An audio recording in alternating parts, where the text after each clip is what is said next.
This is the DTV Digest, the podcast that brings you news and reviews of films which didn't make it to the cinema. And now, here's your host, Mike Parkin. Hello, everyone, and welcome to the DTV Digest. I'm your host, Mike Parkin, and joining me tonight, as usual, are Richard Hawes. Hello, everyone. And Stephen Lockridge. Hello. This week, we've got three main reviews to cover. We're going to kick off with Silence of the Prey. Then we've got The Last Kumite and Breathe. Our short shot is Mr. and Mrs. Smith, Love and War. And our DTV Throwback, in honour of Roger Corman, it is The Fantastic Four. So, without further ado, let's crack on.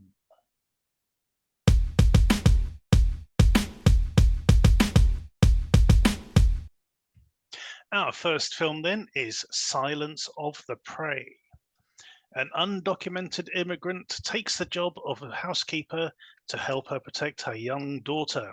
However, it isn't long before her seemingly benign benefactor starts displaying a few red flags. Steve, you've seen most of this, a good chunk of it at least. So the first thing of note, of course, is that the title that comes up is Harvest, not Silence of the Prey. Obviously, it's had a bit of a change. I'm just interested, having only seen the first half. I mean, what were your thoughts? Where did you see this film heading? I don't know because I don't want to go into spoilers if I get it right. Yeah. So we'll just sort of go into a bit more detail. We'll go into a bit more detail about the actual plot. So, our protagonist is a woman called Mary. She has arrived From Belarus. That's right. Yeah, she's a political dissident, basically. So she's had to leave pretty quickly with a daughter, and she's been put in contact with this guy who is, I believe, Luther. Is it Luther? Yeah. Who's he's had other undocumented immigrants working for him before, so he's quite used to it, sort of thing. But immediately she does sort of go, so whatever happened to the other people that were working for him? If he's so good, why have they left, basically? But even so, she's gone there with her daughter. Things seem to start off relatively okay, except when he keeps giving her this tea for a drink, which seems to knock her out, and starts getting a few disturbing visions and stuff. I mean, that's your first sort of big red flag kind of thing coming in. The film, this may surprise you. The film this reminded me of a lot is Nope. Okay. Is it Nope? No, not Nope. Get Out. Right. Okay. Yeah. Because there's the middle part of the film is centered around this sort of dinner party and that's where I got up to. Yeah. So where the guy goes into the barn, and then he was like at that point. Yeah. So you get this impression of these people are like uber right wing. And it's got they're so sort of like insular and within their own sort of echo chamber that they're basically sort of saying the quiet part out loud at this point, and to keep sort of saying things to her like, well, of course Russia's invading Ukraine, it's part of Russia, and all this sort of stuff. It's god, mega uncomfortable. The way I was thinking it. Is that in the barn or whatever, because I haven't seen what's in the barn or anything. I've got a feeling that he's killing the people and serving the meat up. I might be completely wrong, but it's to me like he's butchering them. Like, cause there's one point he comes and slaps a load of what he says is venison on this chopping board for it. I'm thinking, doesn't look like medicine. yeah, to me, it looks like human meat. And he's going at that part. He's going on about the prosciutto that he's made, and going on about the harvest and stuff. So I'm just thinking it's something along them lines. I mean, I might be completely wrong, but I don't know. That was my. No, you're spot on. Feeling. Yeah. Okay. So, Fair enough. yeah, I mean, well, again, no spoilers, but so yeah, there's a bit of that. There's a bit of sort of folk horror going on here. These people descended from the original pilgrims who arrived in America and this sort of stuff, and very keen on things like self-sufficiency and all that. Yeah. You have to eat what you kill and all this. There's a hunting bit where he sort of keeps going on like this. Overall, it is an interesting film. It's there are sort of passages in it where you're made to feel uncomfortable, not because of what people are doing, but because of what people are saying. There's that sort of element in it. It does go. It does that thing that you particularly do not like, and that is sort of it switches genres towards the end. Well, I would say it switches genres exactly, but it sort of goes more into like a revenge kind of thing. It goes down that route. And I was saying, the earlier bit kind of reminded me of Get Out. The ending kind of reminded me of the remake of Martyrs. Okay, because there is this lurch into more more like a supernatural thing. Well, not even supernatural, but it's a case of it's girl with a gun kind of scenario now. Even though and it kind of doesn't feel earned. You got no sort of inkling as to whether or not she could handle the gun, or anything like that. It is sort of a bit contrived. Yeah. But I even mean, so, to be fair, like I said, the half I watched, it was okay. Some of the acting's a little bit ropey, and it seemed very, like I say, very insular. It doesn't leave the farm really, apart from when they're driving up to it. Yeah, I mean, like I said, I was getting a feel for it. I kind of know. I'll be honest, I think that like 45, 50 minutes I watched, to be fair, not much happens in that point. No. And it just seemed a little bit too dragged out. There's one bit I thought was, it would be comical if it didn't ring true, and there's a bit where he's scolding her for touching something, or reading his journal or something like that, and she's like, I'm really, really sorry, and all this. And the next thing, he's handing her this dress, going, "This is for you," really nice. It's like he's hasn't even taken a breath, really. His whole demeanor is like, God, you shouldn't be doing this, and there's like, oh, never mind, darling, here you go, here's a dress for you, put this on. But anyway, okay.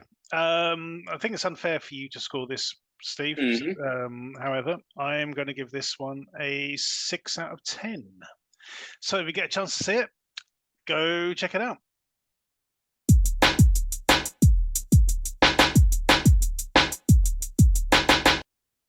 Our next film is The Last Kumite. Martial artist Michael Rivers has vowed to retire from tournament fighting. However, after winning his last fight, his daughter is kidnapped, and Michael finds himself being forced, along with other fighters whose loved ones have been kidnapped, to take part in a tournament to the death. Yep, it's this one again, and it's a firm favorite plot. Let's face it. How many of these have we seen over the years, guys? Oh, Jesus. Absolutely, loads of them, myriad of them. I think it's the ladies who've been producing the better ones recently. Lady Bloodfight and Rage, and what was the other one with Amy Johnson? The one with Dolph Lundgren in it. Oh, Female Fight Club. Female Fight Club. There you go. Yeah, I think those are the ones that sort of come to mind at the moment.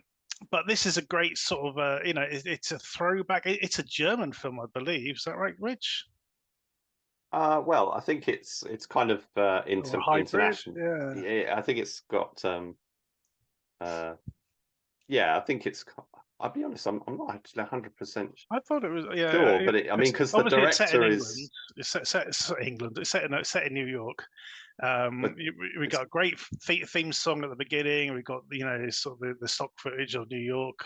I was really surprised they didn't show the Twin Towers, to sort of really set it in the 80s. But no, it is a modern sort of set film.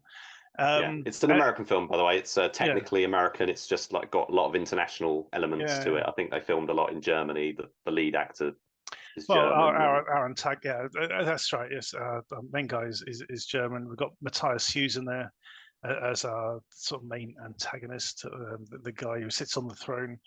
I had a lot of fun with this. I must admit, I enjoyed the fight scenes. So yes. Steve, what did you make of? Excuse me, Steve. What did you make of The Last Kumite? It's just a 90s throwback, in it. There's no getting around it. The music, the acting, even the shots, the fights. It's just like Bloodsport never happened. And it's fun. It's silly. It's got every cliche going. That you'd expect from it. But the fight scenes are good. You've got quite a few different styles of martial arts in there, aren't you? You've got, what's the Brazilian one that I liked him? Capoeira. That's it. Yeah, I liked him. I thought he was a decent fighter. And you've got the main guy getting injured, and then the bad guy being a cheating bastard as usual. And it's just everything. It's like literally like they've just got the script for Bloodsport and refilmed it. It's a homage. That's what it is. It's 100% homage to that style.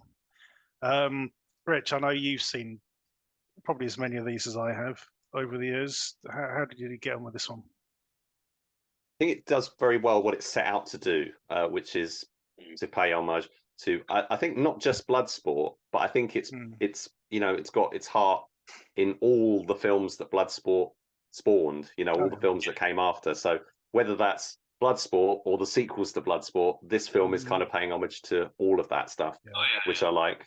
The film's directed by Ross W. Clarkson, which worried me a bit because the films he's directed previously were pretty terrible, very terrible, really. There was a Die Hard knockoff made in China called Vixen that he made for Bay Logan, which had very bad production values and wasn't a very good film at all. General Commander was a film that was kind of put together. Did he do that? Yeah, a failed TV series pilot or first few episodes that were basically edited together into a movie. So he worked on that. And so both of those things were pretty naff. He's primarily known as a cinematographer, done lots and lots of stuff. But I thought here, he co-wrote the film. I think he and Matthias Hughes actually came up with the concept of doing it, and then Sean David Loeb primarily did the script with Clarkson. And they've really it's interesting because they've really sold it as a fan film, a film made by fans for fans. And even the title, The Last Kumite and everything, it is basically a Bloodsport fan film, but they've taken out they've made it so that it can be a commercial fan film. So it's an homage that's referencing very heavily. The music, the composer of the score did the Bloodsport score. They basically brought him out of retirement, as far as I can tell, because he hadn't done anything. They kidnapped his family and held them to ransom and made him do the score. Well, a part of me wondered whether they'd actually reused some old music rather than, sourced some of his old music. A bit like because Stan Bush has done basically Stan Bush gets a credit at the front for like original songs, but I think there's 2 songs in there. One of them is actually a new one, and the other one is from like 1989. But they perfectly encapsulate the mood. If people don't know who Stan Bush is, probably his most famous song was "The Touch," which was in Transformers the movie, and then was also used in Boogie Nights as well, I think. So he has a very distinctive 1980s power ballad kind of sound, which I think works really well. The score, it's got that very synthy sound, which I think works really well. So the music does a lot for this film. The concept and everything is it's silly, but that they always were. The whole idea of his daughter gets kidnapped, and then he basically goes along with all the fighting stuff. I mean, that's the kidnapped daughter or the kidnapped wife kind of plot has been, done to death. But it's kind of the way they kind of just go, they'll be fine. I'll just get on with this, and then I'll rescue them at the end. They're not like tearing their hair out, going, "Where's my daughter?" They're just going. They're very calm, There was that really grim bit when a couple of the people get killed off early, then they go and collect their wives. It's like, it's time for you to meet your husbands. It's like, oh great, oh dear, really horrible.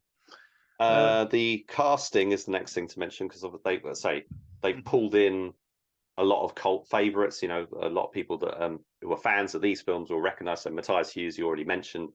He did a whole bunch of these films, including Deathmatch and stuff. We've also got Kurt McKinney, who's essentially the second lead. The film kind of alternates between him and Mathis Lander. He's the one that goes to try to get the cops.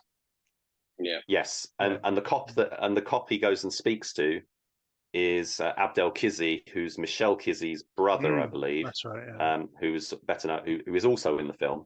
He's known as one of his best known roles, Tong Po.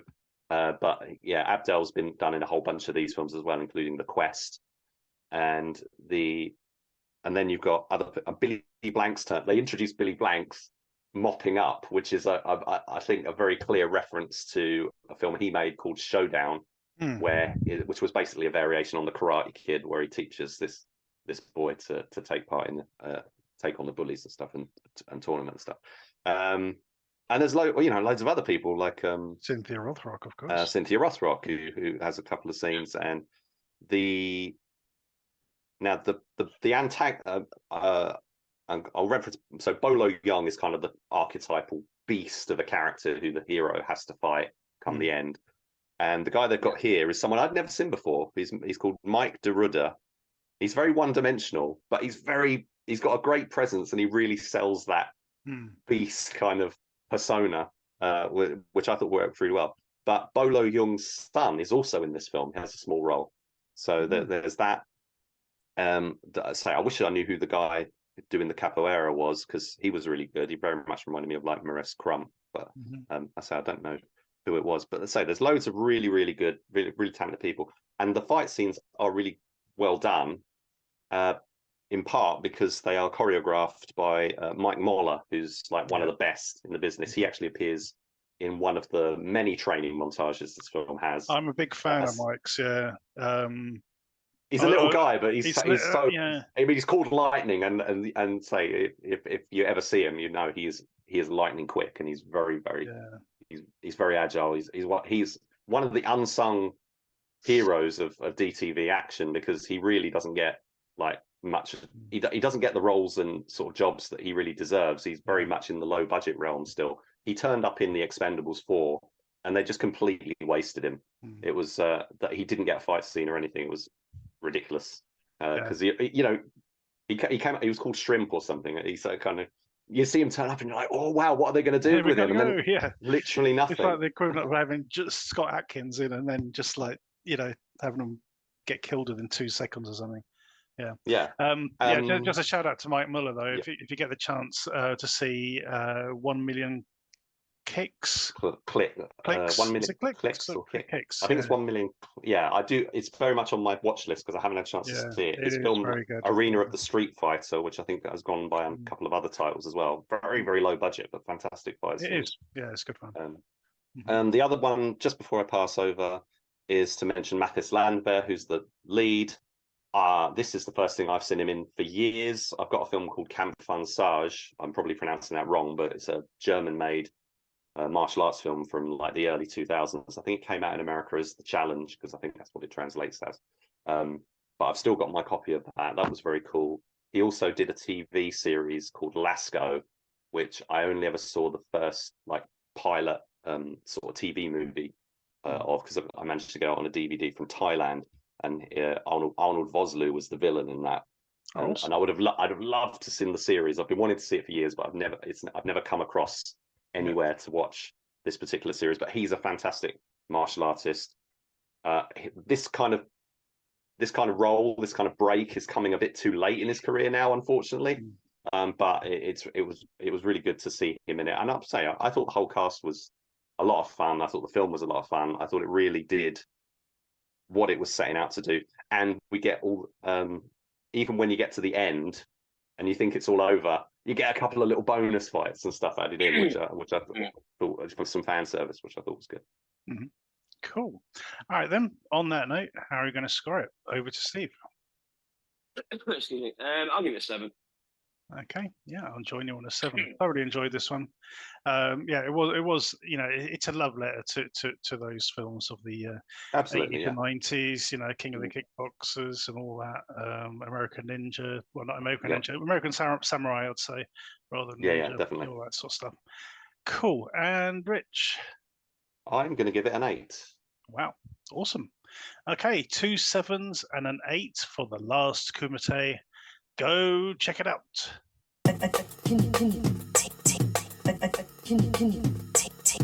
Our next film is Breathe.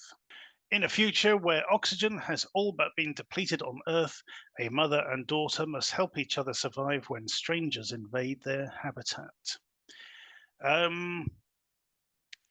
Good cast for this one, Steve, but not a lot happening. No. Unfortunately.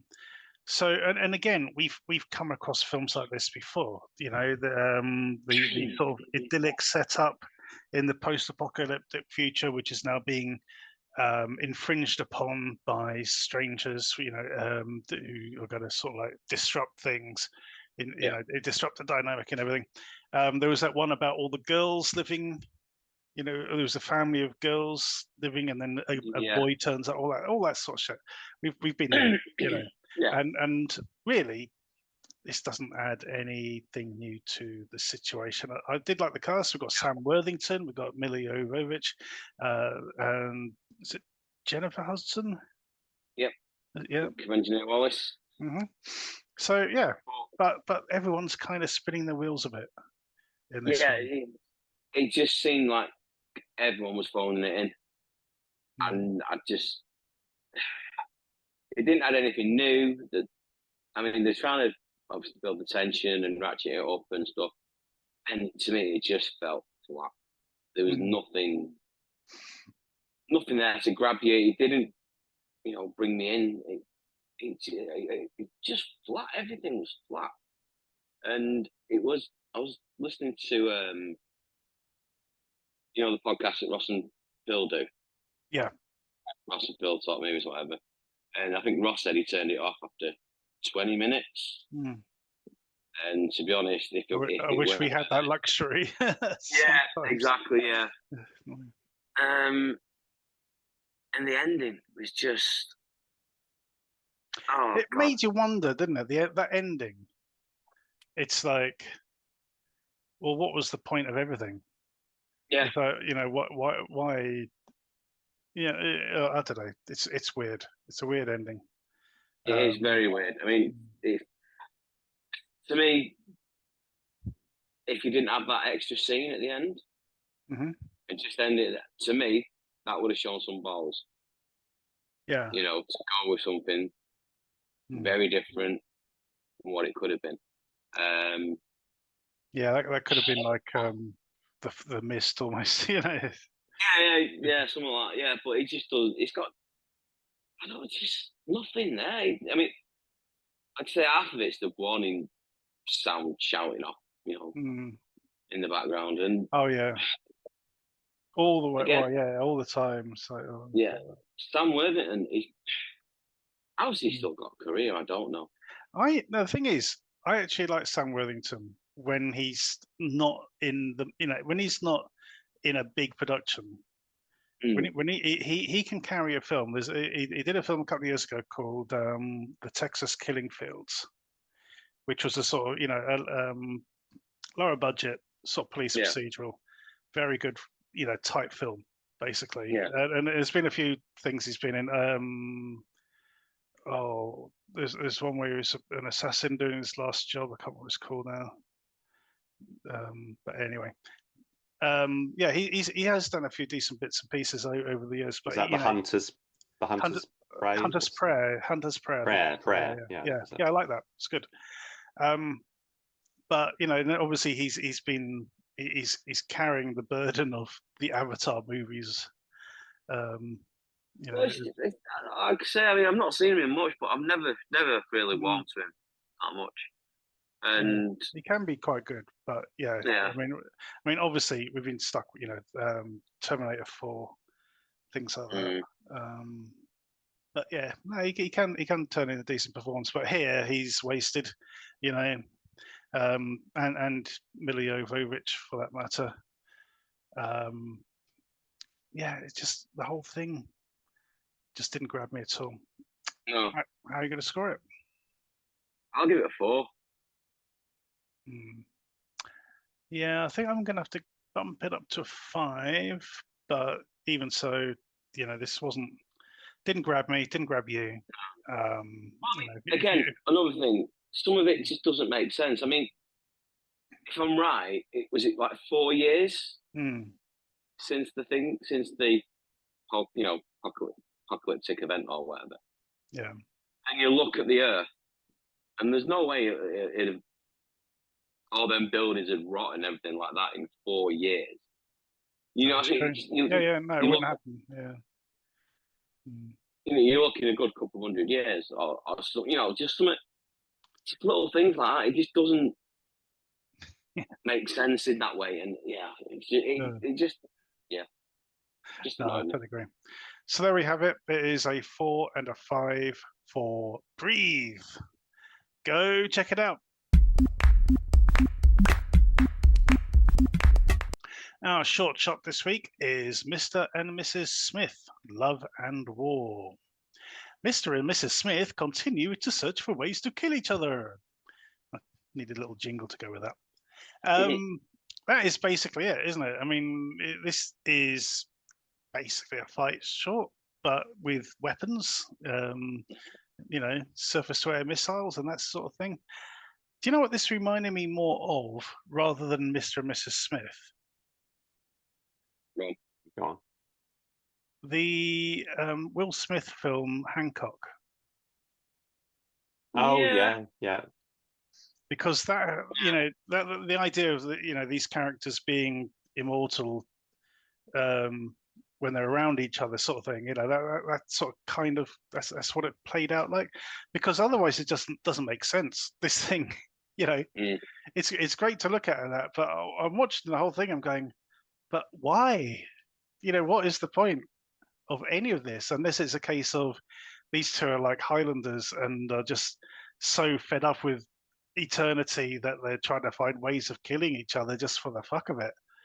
Because I couldn't really, they had no agenda. It had gone past the point of them, like in the film, of working for different spy agencies and trying to kill each other. It's nothing like that, because they know who each other are and all the rest of it. So it's just, why? But putting that aside, this looks absolutely great, which is, I wouldn't expect anything less from these guys, because they produced one of my favorite short films of any time. I've lost the damn thing now. What was the film I'm thinking of, Rich? Warlike. There we go. Warlike. I had it queued up earlier. Which features the same actress / stuntwoman, Aurelia Agel. It certainly did, yeah, and that was absolutely superb. This is as well produced as that one, but it is missing that element of logic for me to sort of, that motivation, that exposition to sort of say why these people are still trying to kill each other, But there you go. Yeah. Steve, what did you make of Mr. and Mrs. Smith? Yeah, I enjoyed it. Like I say, it's just an extended fight scene, basically. But I thought the effects were done really well. The fighting was great. And it seemed to be, have a decent budget on it, this one. Mm-hmm. No, it's interesting you say that. It's interesting you say that. Because well, the thing is, these guys are a sort of effects production company. As and a lot of what they do is to showcase their work, and they do if you look at their website on YouTube, you'll see loads of examples of these sort of software packages and things that they've sort of put together, VFX packages to sort of help people out, which is really interesting. So yeah, I mean, cost-wise, it probably is, it probably has got a sort of hefty amount in the purse, but probably not as much as you think. Yeah. But lots of good green screen work. I mean, you got a guy flying a fighter jet and all this sort of stuff going on. It all looks very good.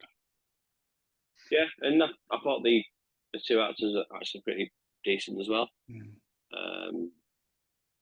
Quite a lot of charisma, especially the Mrs. Smith, shall we say? Mm-hmm. I thought she was decent.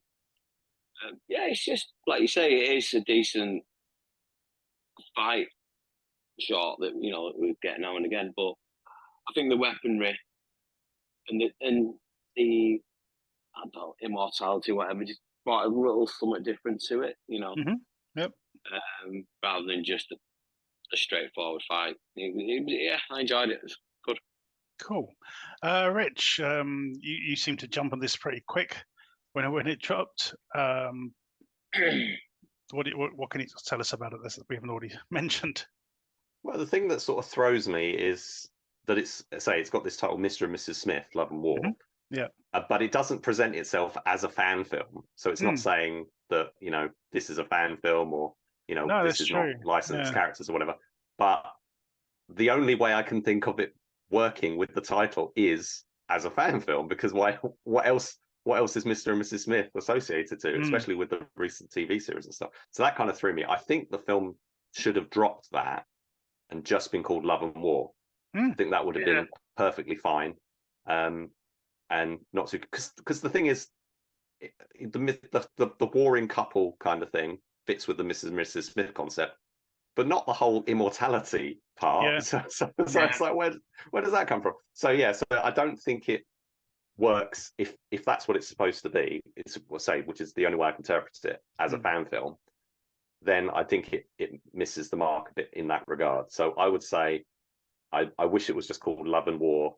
It's, as you say, it's a showcase film for these visual effects packages from big films. The particular package for this one is called Warzone, which is all the explosions and stuff, and it's kind of a drag and drop kind of. That's how they present it anyway. They basically show, oh look, you can drag this explosion into the shot and all this sort of stuff. It's very clever.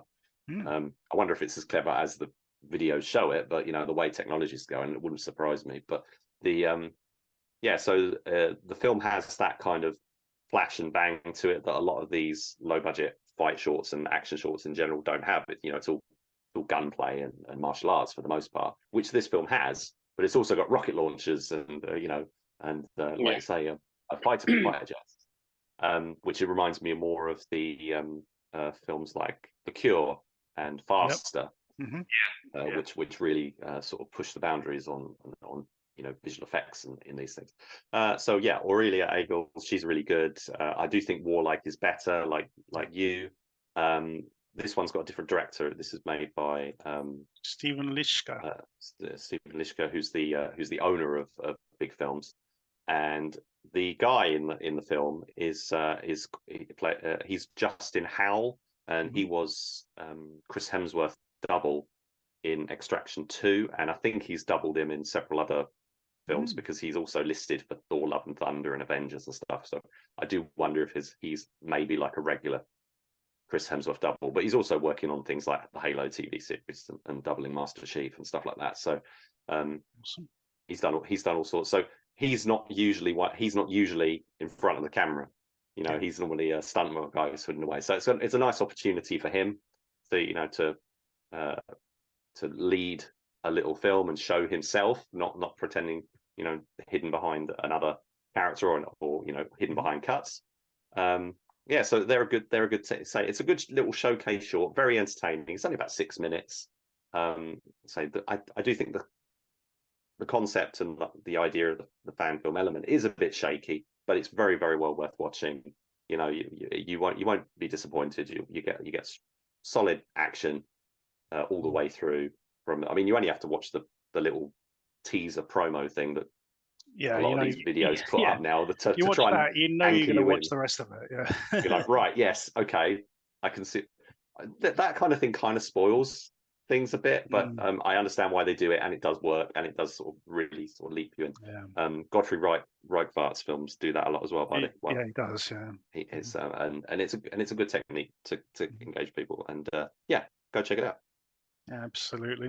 I was following the camera moves on this and the editing, and you know, the seamless way they switch to like a slow-mo shot. You know, like suddenly like a leg or a fist is coming in, and someone's moving out of the way. It's done really, really well, very, very professionally.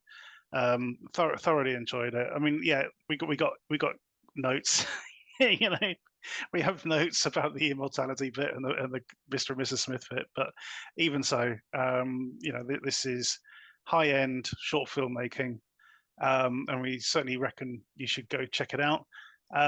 You will find a link to Big Films' page in the footnotes below. Go check it out. Our DTV throwback this week is Roger Corman's The Fantastic Four. When dosed with cosmic rays, 4 intrepid explorers are given incredible powers. Okay, that's the bare surface of what this is. So this is one of the most notorious films in sci-fi history, basically. So Roger Corman's studio used to own the rights to the Fantastic Four. I mean, you know, once upon a time, Marvel wasn't the powerhouse that it is now. It was, you know, struggling to keep its comic business afloat and was selling rights left, right, and center to various things. Sort of during the 90s, you know, we had Captain America by what's his name, Albert Pyun, and we had The Punisher by Albert Pyun as well. No, Mark Goldblatt, I think. Mark Goldblatt did that one. Yes, sorry. And a few other bits and pieces sort of knocking around, and it was getting to the point where Roger Corman was going to lose the rights to Fantastic Four, you know, the option he had. So he Sorry, Mike. Sorry, I'm going to have to jump in because you're telling the story wrong. It wasn't Roger Corman who had the rights. Who was it? It was Bernd Eichinger, who's a German producer. Okay. So if I'll fill you in, and then if you want to redo it. No, you carry on. You carry on. Oh, okay. So Bernd Eichinger got the rights in about 1984, and he was going to lose them if he didn't go into production by a certain date. I think it was like the end of 19. Yeah, well, it looks like 10 years. Yeah. Might be. And so he couldn't sell a big budget movie, which was what he was trying to make, and he wanted to retain the rights. So he went to Roger Corman and asked if Corman could make a film fast and cheap that would help him maintain the rights. Corman then made the film, and as far as I understand it, still had the intention of aiming to release it, but then Eichinger gave him $1 million not to release it because he didn't want to spoil the chances of making a bigger budget movie. So which he eventually did with 20th Century Fox, with the Chris Evans films. Chris Evans and Johan Griffith and the guy from the Shield. Michael Chiklis. Michael Chiklis.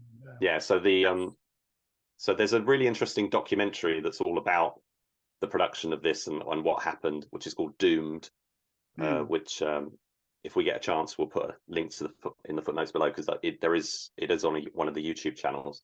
And I think what's fascinating about this one is that before I jump back to you, is that so the film was never released. It was the Batgirl of its day, okay, but copies got out. And then it became this thing that was circulated at film fairs and all sorts, film fairs and conventions and stuff. I've got a really rough VHS copy that I picked up, and what was amazing was I found it. I didn't realize there were copies floating around on YouTube, and the quality is really decent on YouTube. The quality was so much better, because my tape is like nth generation, really rough. And I hadn't watched it in a long time, and I was really impressed with how basically decent, good quality, not widescreen, but better than a lot of the films that you see. I was actually surprised. So somebody must out there have like a half decent print, an original print or something that they were able to run off copies of, because this film's been around for ages. Loads of people have seen it, but it's still officially never been released. I remember I'd obviously heard of it, and then I saw copies turning up in film fairs, but I never sort of ended up getting it, and it's just one of those. It became just one of those anomalies, not exactly an urban legend as such, but it's just been out there. I'm glad to sort of see it turn up online for sure, and it does need to be seen, because there are some good plot elements here, and some of the dialogue isn't bad. But there's stuff in it which is pure 90s, pure bad 90s stuff, including the the race of subterranean people and the jeweler and all that sort of. As soon as he turns up, I was like, is he working for Doctor Doom? He isn't working for Doctor Doom.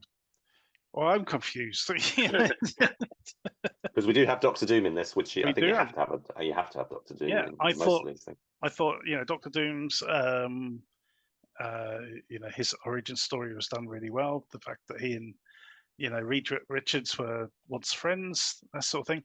It does get a bit creepy when it turns out that Sue Storm used to be this young girl who Reed used to babysit or something. The age difference was very apparent. Oh yeah, I mean, she was like 13. Yeah. I thought Ben Grimm was was done really well. The costume for the Thing was, considering the budget and everything, I thought they did a reasonable job there. It did look at times like the actual torso was, inflated, or only partially inflated. It looked a bit strange, but I thought, the mask was really good. The actual headpiece was very good. The voice I wasn't too keen on. And it did stick to the tried and tested origins of the Fantastic Four. That they go into space. There's an accident. They get mutated by radiation through the Van Allen belt or something. Turns out it's because somebody nicked their diamond or so, or whatever. And I thought they did, considering it does change things, thinking that if you look at the film with from the perspective that it was always going to, the plan was for it to have a release, rather than we just need to make a film to prove that we could still hold on to the rights. I think that does sort of change the perspective a bit. But even so, I thought they did a pretty decent job given the budget. Steve, had you come across this before? I'd seen clips of it and knew about it, but I didn't realise it was actually on YouTube. this point. So yeah, I'll be honest, I actually enjoyed it. I mean, I know it's budget's probably 25 quid in a packet of bags or something like that, but to be fair, I thought the script was actually pretty decent. It does it does what it should. I mean, to me, I think like the big budget ones, I think have been terrible. I mean, especially Fan Stick, that was awful. The last one. The last one, I didn't even watch it. I couldn't get near it. I didn't watch it either. I just had to see if it was as bad as it, as they said, and it was. And even the first two, I mean, the first one, nothing happens in it. There's only like one big stunt scene or action scene, and that's caused by them. It just didn't do anything for me. But this one, I think the script sticks to what it should. To me, it's closer to the comics. And like you said, the Doctor Doom story is done really well, and how they get the powers. And I know the effects are terrible, but there's a certain charm about it. It's like it's not all CGI. Do you know what I mean? And it's to me. I mean, especially like the Johnny Flame bit at the end, where he's facing the laser and stuff. I just thought it was actually done really well. I mean, some of the acting's a bit cheesy, especially like the jeweler whatever he's called. Yeah, and didn't get him at all. Yeah, that like you said, that seemed like out of another film. It just didn't need to be there, really. If they just stuck with the Doctor Doom bit, I'd be fine with that. Yeah, but cool. Yeah, I actually really enjoyed it. And Rich, I mean, of the three of us, you're the one who's actually seen it before. Yeah. So I think it has got charm. I mean, it's very rough around the edges, but the cast are game. They're giving it the best. I mean, Alex Hyde White is a very good, good actor. He's Reed Richards here.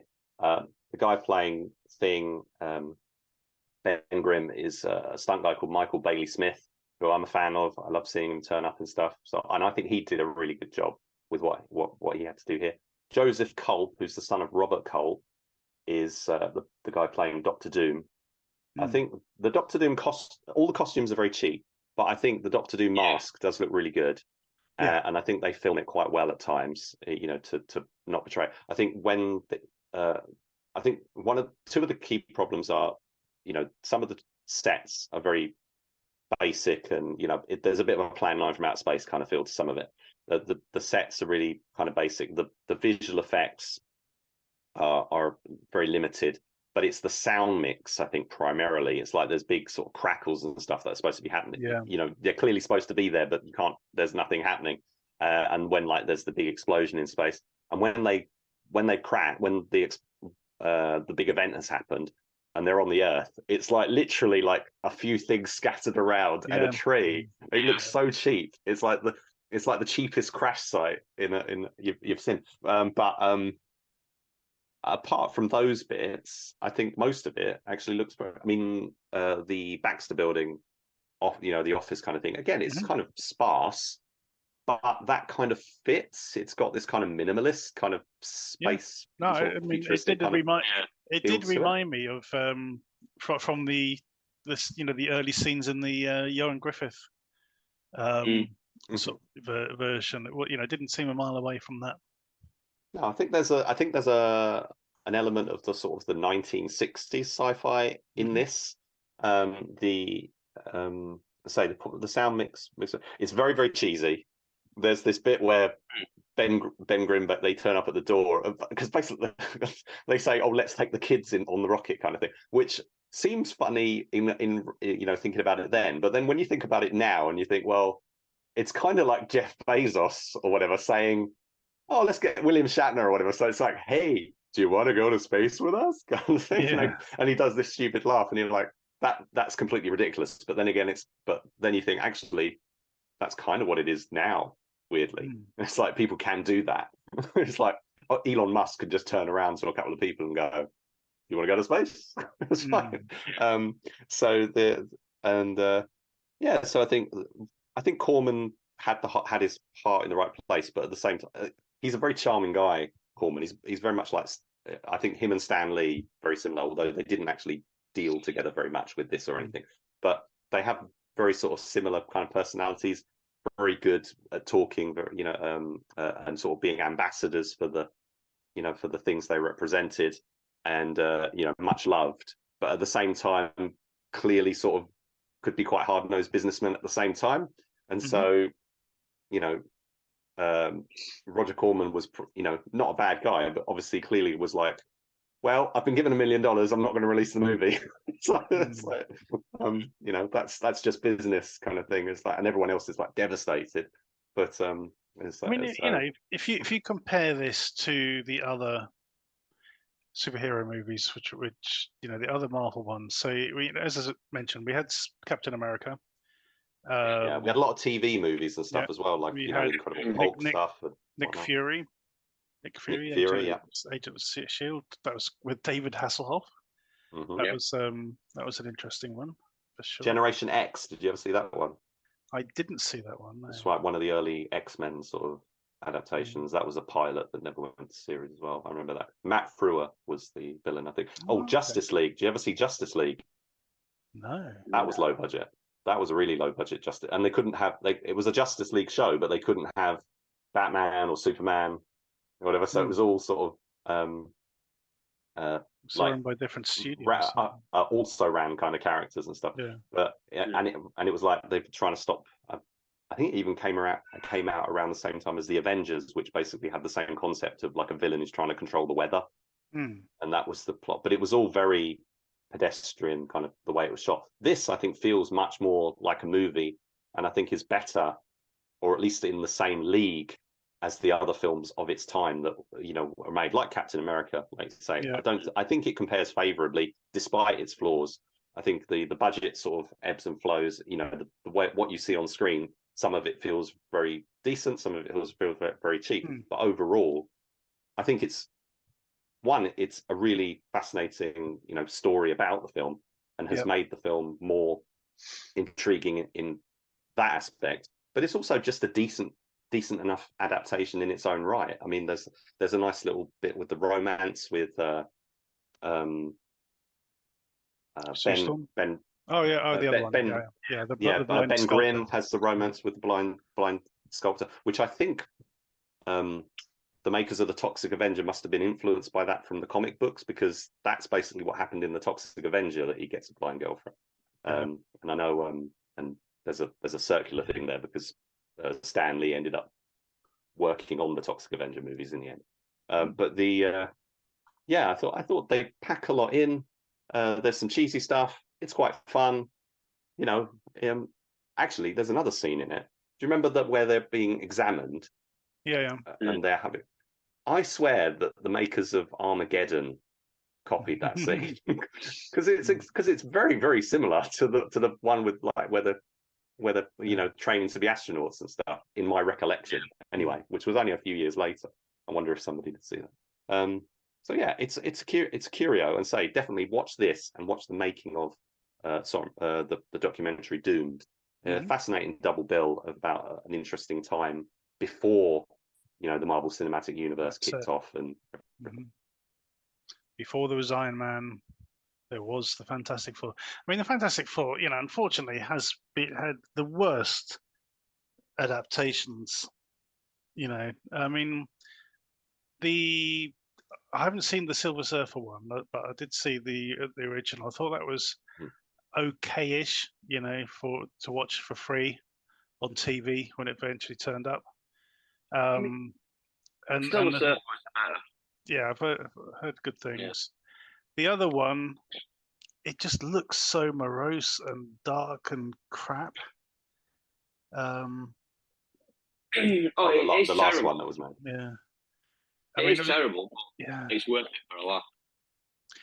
Just to see how bad they fucked it up. Yeah, I have no time in my life to deliberately watch bad films.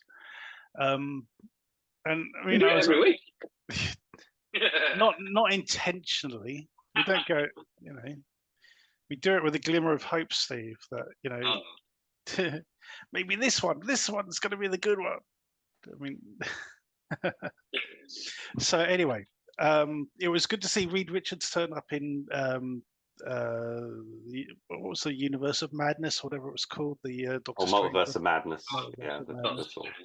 I must admit, I went when he turned up, and it's a real shame that John Straczynski isn't carrying on the role for this. Time will tell. There's a new Fantastic Four film coming out next year. Fingers crossed that they actually get it right. You've got Pedro Pascal this time, so you never know. You never know, and it is, it's an in-house proper Marvel film, so One more thing I want to mention about this Roger Corman version before we move on, which was directed by Ollie Sassoon, by the way.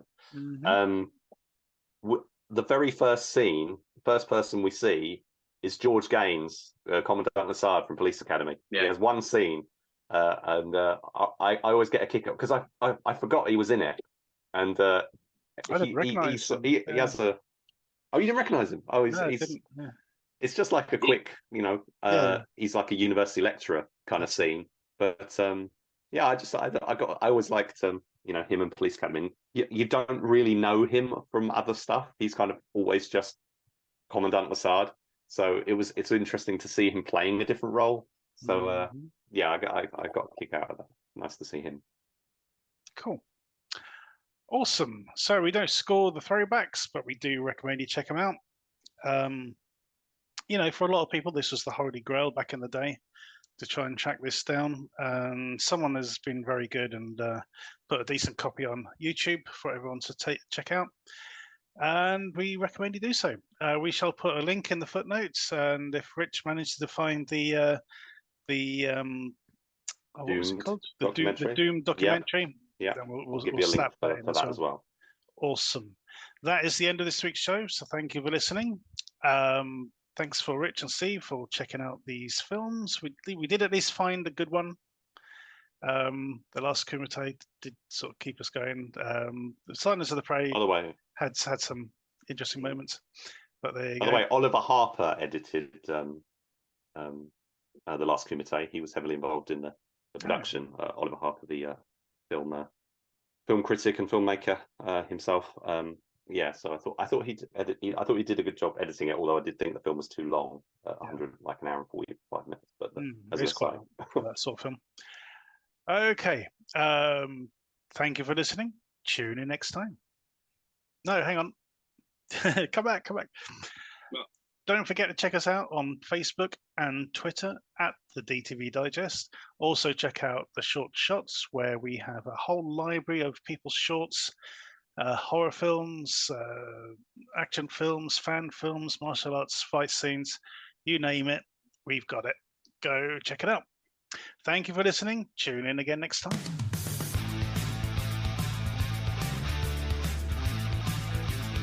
Thank you for listening to the DTV Digest. Let us know your thoughts in the comments and tune in again next time.